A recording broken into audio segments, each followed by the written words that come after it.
PM ശ്രീയിൽ നിർണായക തീരുമാനത്തിലേക്ക് CPI. PM Shri പദ്ധതിയിൽ നിന്ന് സർക്കാർ പിന്മാറുന്നതുവരെ മന്ത്രിസഭാ യോഗത്തിൽ നിന്ന് വിട്ടുനിൽക്കാനാണ് ആലോചിക്കുന്നത്.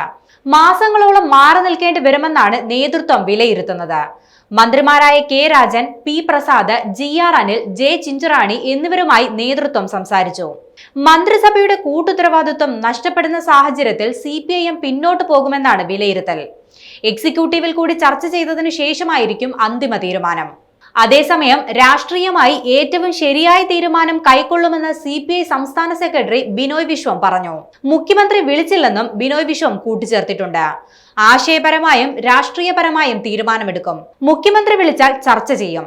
ചർച്ചയുടെ വാതിൽ തുറന്നു കിടക്കുകയാണ്. LDFന് ആശയ അടിത്തറയുണ്ട്.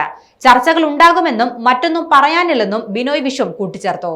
PM ശ്രീ വിഷയം ചർച്ച ചെയ്യാനുള്ള നിർണായക നീക്കത്തിലാണ് CPIM. ഇന്ന് CPIM അടിയന്തര സെക്രട്ടേറിയറ്റ് യോഗം ചേരുന്നുണ്ട്. മുഖ്യമന്ത്രി വിദേശത്തു നിന്നും തിരികെ വന്നതിന് പിന്നാലെയാണിത്.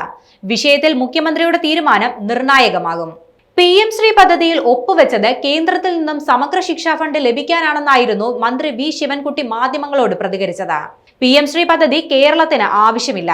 പദ്ധതിയിൽ ഒപ്പിട്ടെങ്കിലും പദ്ധതിയുമായി ബന്ധപ്പെട്ട ഒന്നും തന്നെ കേരളത്തിൽ നടപ്പാക്കില്ല. അതിനെക്കുറിച്ച് കൂടുതൽ ഉത്കണ്ഠ വേണ്ടതില്ലെന്നും മന്ത്രി മാധ്യമങ്ങളോട് പറഞ്ഞിരുന്നു. കേരളത്തിലെ 47 ലക്ഷം വിദ്യാർത്ഥികളെ ബാധിക്കുന്ന വിഷയമാണിത്. ഫണ്ട് ലഭിച്ചില്ലെങ്കിൽ ബുദ്ധിമുട്ടുണ്ടാകും.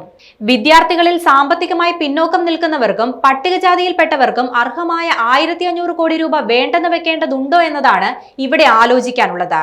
അവർക്ക് അർഹതപ്പെട്ട ഫണ്ട് ഒരു കാരണവശാലും പാഴാക്കേണ്ടതില്ലെന്നും മന്ത്രി പറഞ്ഞിരുന്നു.